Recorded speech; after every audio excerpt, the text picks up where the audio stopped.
Nous voilà au sommet de l'année liturgique, ce qu'on appelle le Triduum pascal, les 3 jours saints. Alors de quel jour s'agit-il? On pourrait penser le vendredi saint, le samedi saint et le dimanche de Pâques. Eh bien non. En effet, on compte les jours à la manière biblique, à la manière hébraïque, c'est-à-dire du soir jusqu'au lendemain soir. Donc ça commence du jeudi saint au soir, avec la Sainte Seine, jusqu'à la vigile de Pâques. C'est d'ailleurs une très belle manière de compter les jours, puisqu'on commence par la nuit et on finit par le jour. C'est déjà une annonce de la résurrection. Donc nous avons bien 3 jours. Alors on commence par le porche d'entrée, le portail fondamental, qui est la scène du jeudi saint.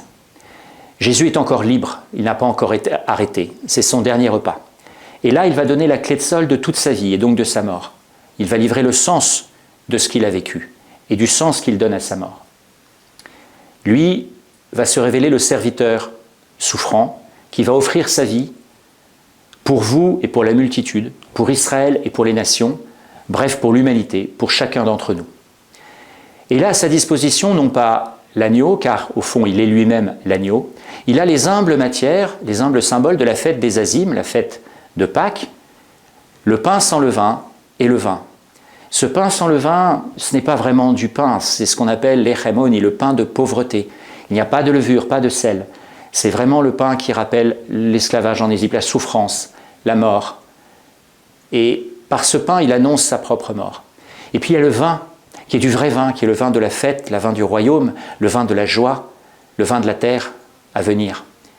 Par là, il annonce aussi sa résurrection. Ainsi, Jésus annonce tout ce qui va suivre, à la fois sa passion et sa résurrection, car il a tout assumé. Nous aussi, dans nos vies, nous connaissons ce pain et ce vin. Nous connaissons la souffrance et la joie, la mort et la vie, la solitude triste et la communion joyeuse. Jésus a tout assumé. Et il a tout assumé pour qu'à notre tour, nous puissions également l'assumer. Alors prions pour que son jeudi saint devienne toujours davantage notre propre jeudi saint.